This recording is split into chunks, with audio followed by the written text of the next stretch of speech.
Le hemos titulado La importancia de la reforma. He estado leyendo y estoy ya preparando para una próxima vez algunas cosas que ni nos hemos dado cuenta a lo que realmente ha cambiado la historia de la humanidad, el movimiento de la reforma. Tan igual como cuando vino Jesucristo, el Evangelio traído por Jesucristo realmente trastocó a todo. Por eso nadie puede ni siquiera negar aquella cosa histórica que el mundo dijo: hasta aquí es otro tiempo. Desde Jesucristo le vamos a contar como año 1. Cambió toda la historia. Un tiempo atrás y un tiempo moderno. Y algo como eso, quizás no en esa magnitud, pero también trajo el volver a los caminos de Dios. Este periodo histórico llamado la Reforma se desarrolló a mediados del siglo XV, por los años 1500. Ustedes ven que Hus murió unos años antes de 1500. Pero Martín Lutero, estamos hablando de después de 1500, pero estamos hablando por esos tiempos de nuestra era. Pero se vino gestando mucho antes de este tiempo, ya cuando comenzaron la gente a salirse de los caminos bíblicos. Ya comenzaron mucha gente a pensar sobre aquello, pero eso duró mucho. Y de aquella parte más o menos 500 años han pasado. Y a veces el tiempo pasa y nosotros nos vamos olvidando de lo importante de aquello. No sabemos cuál es la verdadera trascendencia que tuvo este hecho histórico. Pero la verdad es que fue tan importante, sin el cual nosotros no supiéramos cómo alcanzar la vida eterna, la salvación, porque ya se había desvirtuado totalmente aquello. Se volvió a enseñar entonces que la salvación solo se puede alcanzar por gracia, porque en eso entonces el mundo que estaba dominado por la Iglesia Católica, todo había trastocado ya, y entonces se pensaba en obras, sea con mi comportamiento o sea haciendo obras. Cualquiera de las dos maneras servía para, según ellos, entre comillas, alcanzar la vida eterna.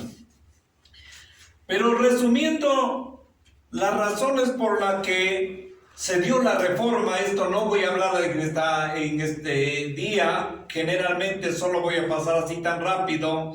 Las razones de la reforma se dio generalmente por la corrupción de la cúpula religiosa católica, el enriquecimiento ilícito o desmedido también de esta cúpula y de muchas personas, clérigos católicos en diferentes lugares. El negociado de las indulgencias, la negación especialmente, como vimos en el video, de la lectura de la palabra de Dios en el idioma propio. Raro que ellos querían que solo en el latín se lo lea la Biblia, pero que el otro no entienda lo que están diciendo sobre eso. La práctica de herejías, ahí sí, de la Iglesia Católica, de hablar de un purgatorio, de hablar de la fiesta de difuntos, que venía esto de una parte histórica, y la salvación por obras y otras más que no vamos a analizar ahora. Pero tenemos que decir también con honestidad que no hemos podido cambiar en su totalidad la actitud del hombre de haberse desviado de la palabra de Dios, porque en estos tiempos algunas iglesias cristianas y hasta denominaciones luteranas buscan el enriquecimiento ilícito, o más bien dicho, material. Más bien, otros han distorsionado el consejo de Dios, que está explicada y hablada en la palabra de Dios. Por todo ello, parece más bien que actualmente necesitamos otra reforma. Siempre he estado hablando más o menos de eso. Porque yo creo que cuando iglesias cristianas, entre comillas, han cambiado tanto, yo creo que es necesaria otra reforma que vuelva a poner en el camino verdadero a la gente. Y en este caso, en el caso de, o más bien dicho, de la Iglesia Católica, las cosas no han cambiado. Sigue igual por las cosas que se enfrentó la reforma en el año 1500. Pero la reforma tuvo también que enfrentar una tremenda y absurda persecución. La película les dice todo. Solo por leer y conocer la verdad bíblica y comprender que la salvación ya no es por negocio, sino es por gracia. Por esto el Concilio de Trento, un concilio parecido a esto, pero eso tuvo tantas personas en ese concilio, excomulgó y declaró anatema o maldito a quienes siguen las verdades bíblicas. Todos quienes tienen Biblia eran perseguidos, eran buscados, eran tratados de, hasta por familiares, de buscar que traten de avisar quién tiene una Biblia en su casa. Y por ello muchos fueron muertos como el hombre este de aquí, maltratados y encarcelados. Tanto fue la presión que se vivió para tiempos de la Reforma. Pero hoy algunos proponen un ecumenismo. Y no es que nosotros no queramos perdonar las acciones de la Iglesia Católica, pero lo que busca más bien ese ecumenismo es que aceptemos herejías de otros grupos. Cuando la palabra de Dios dice en Gálatas 1:7, no que haya otro, sino que hay algunos que perturban y quieren pervertir el evangelio de Cristo. Ese es el otro evangelio. Y contra eso sí estamos. No queremos mezclarnos para ir en una mezcla de criterios distorsionando la verdad de Dios.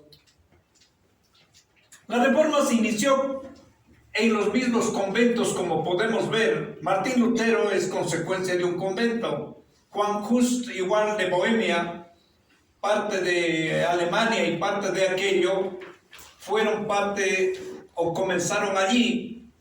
Y estas personas que comenzaron a enfrentar, hubo tantas cosas que se dieron en tiempos de la Reforma. Unos tuvieron que huir para no ser muertos. Tanto sacerdotes como personas tuvieron que huir. Otros tuvieron chance de hablar en foros, en distintos lugares.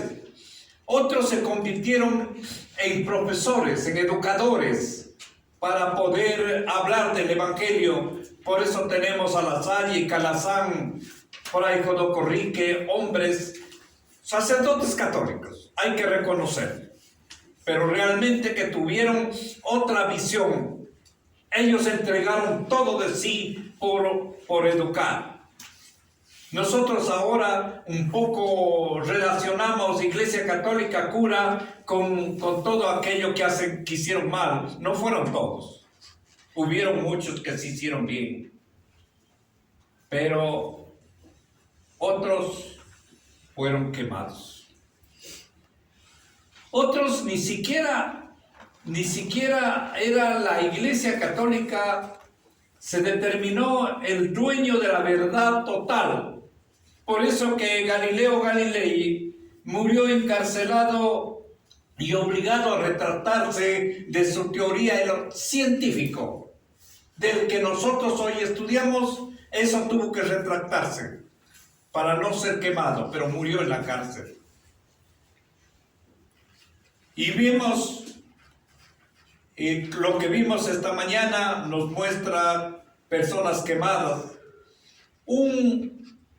Una persona que ha estudiado esta de la Reforma, Juan Llorenti, dice que más o menos contabiliza 32,000 personas muertas en la Reforma de esta manera.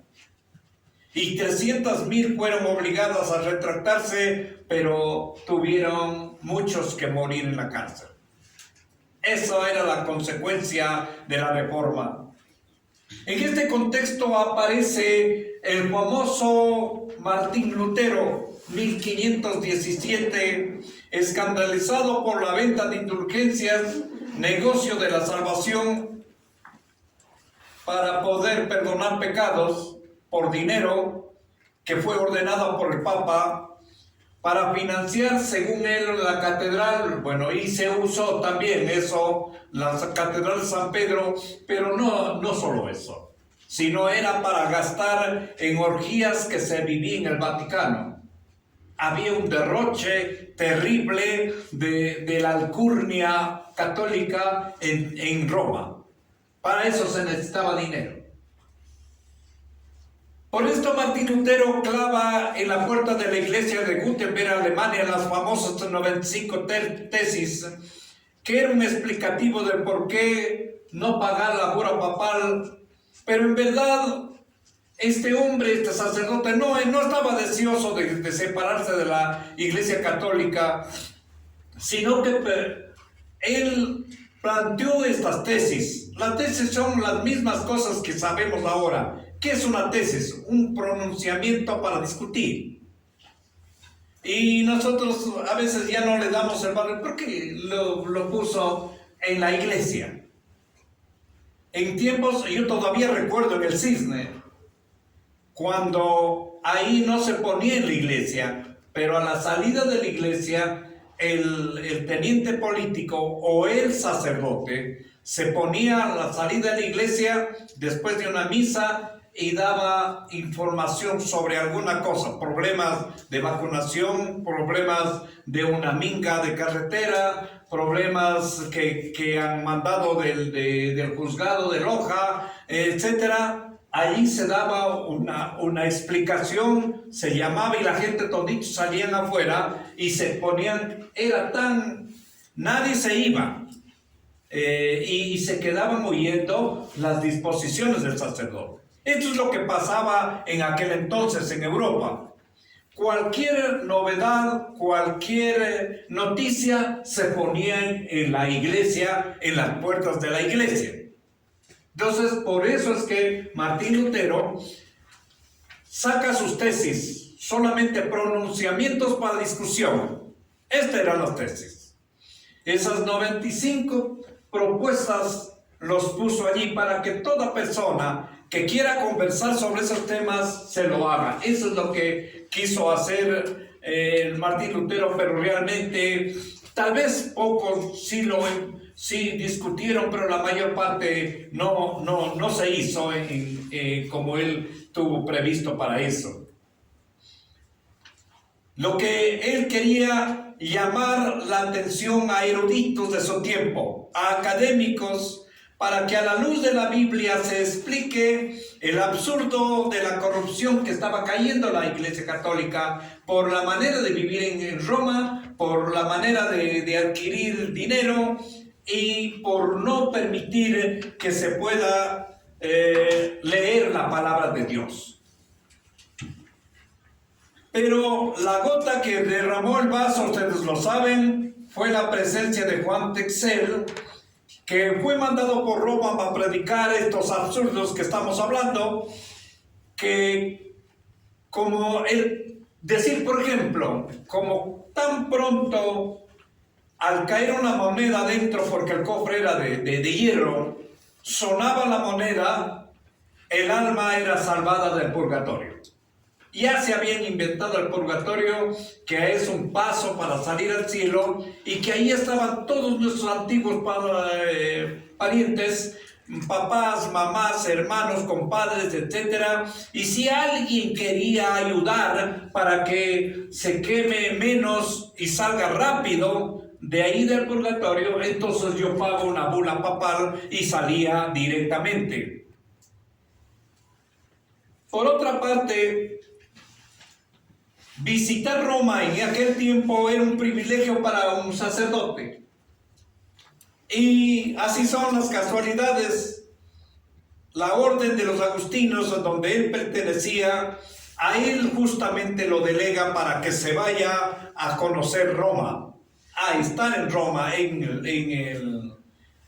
digamos, en donde pasa el Papa, en la Santa Sede, porque para ellos era la Jerusalén de la Iglesia Católica. Pero él va y al regreso de eso, realmente él llega decepcionado.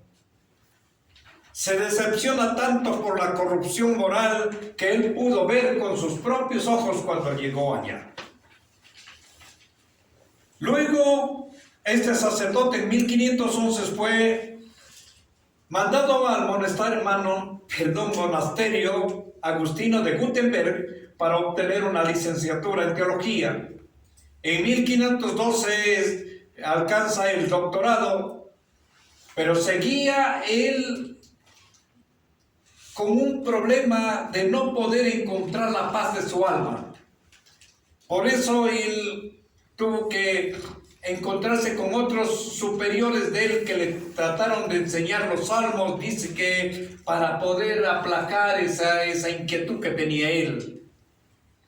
Pero en 1516 enseña el libro de Gálatas, donde observa que la Iglesia Católica ha vuelto a creer en un evangelio de obras que no estaba aquí. Desde ahí comienza a despertarse y a entender que lo que había enseñado, o lo que había aprendido, más bien dicho, antes no era la verdad. Luego enseña la carta de Hebreos, y ahí se da cuenta que la Iglesia Católica aún sigue siendo parte de un Antiguo Testamento. Al conocer profundamente el mensaje de estos tres libros, Romanos, Gálatas y Hebreos, le queda claro que la salvación ya no es por obras, sino es por la gracia, porque la salvación de Dios nunca puede ser negociado o ganarse personalmente, sino que es dada por Dios por medio de la fe depositada en Jesucristo, porque siempre es un regalo de Dios. En 1518 y 1519 comienza a explicar en todo su lugar donde él era párroco y a los monjes que tenía a su cargo que de la comunidad de teología, una teología diferente de salvación ahora por gracia. Y Roma, al saber que sus enseñanzas eran tan bien tomadas y que eran entendidas por la gente incluso claramente y de manera sencilla, le preocupa tanto y trata de mandar a dos teólogos que en ese entonces eran importantes allá, que era en Roma, Luxem y Erck. Dos de ellos vienen a conversar con él, a debatir con él. Él los recibe bien porque lo que él quería simplemente era conversar sobre estos temas. Pero después de tantas discusiones no llegaron a nada. Por esos mismos tiempos el Papa León X emite la bula papal, el decreto ya oficial. Eso ya se venía haciendo, pero ahora oficialmente era la bula papal para cumplir. Si no cumplía, era ya excomulgado o sentenciado, lo que quiera. Ante esto Lutero ahí sí toma la decisión de desobedecer. Entonces el Papa le da 30 días para que redacte, para que se retracte. De lo contrario sería excomulgado. Excomulgar era expulsarle de la iglesia. Pero Lutero no se retracta y por eso es llamado en 1521 a la Dieta de Worms, que es una asamblea que tenía por objeto lograr que Lutero redacte sus creencias, o mejor dicho, deje atrás se retracte y cambie su manera de pensar. Esta asamblea estaba compuesta por muchas personalidades, dentro de ellos estaban cardenales, sacerdotes, príncipes, el rey Carlos V, y todos ellos estaban en contra de un solo monje. O sea, en definitiva, un solo sacerdote, un solo monje se enfrentaba al famoso Sacro Imperio Romano que estaba liderado por todas estas personas. Todos ellos tratan de amedrentarlo, pero él pide que le expliquen por qué, así como este hombre en la película, que le digan la razón, el por qué quiere que se retracte. Entonces le ponen a él, igual que a este hombre, los libros escritos por él y le presiona a que lo haga. Pero él les dice que en esos libros simplemente está escrito la doctrina bíblica, por tanto no va a poderlo hacer. Pero lo peor de todo esto es que no le dieron, igual que en la película, las razones. No pudieron sostener una prueba que diga esto es lo que está mal en la Biblia y que has escrito y que crees, etc. No pudieron. Estos son los absurdos que se dieron en aquel entonces. Ante la insistencia de la asamblea, Lutero pide 24 horas para meditar y pensar bien. Le conceden la petición y él se va simplemente a su celda y lo único que hace es orar para enfrentar semejante presión que estaba pasando esas horas por la cantidad de perseguidores, sabiendo que al otro día tenía que retratarse de algo que él no estaba dispuesto porque era su creencia y él había estudiado eso.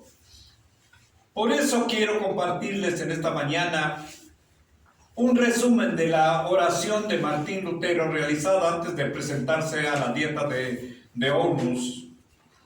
Y él dice lo siguiente en la oración,